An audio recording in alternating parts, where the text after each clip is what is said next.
Чуваши отметили 80-летие со дня рождения выдающегося академика, талантливого ученого, патриота чувашского народа Василия Николаева.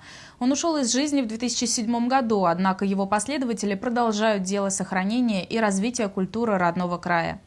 По инициативе Василия Николаева в 2000 году был создан фонд историко-культурологического исследования имени Константина Иванова.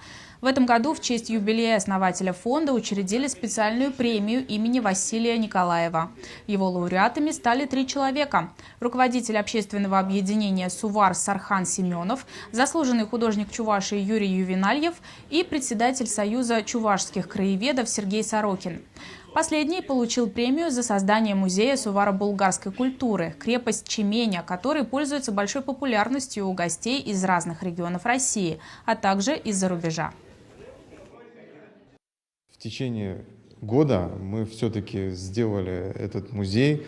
Он находится на территории Центра краеведения и туризма в деревне Малый Сундырь.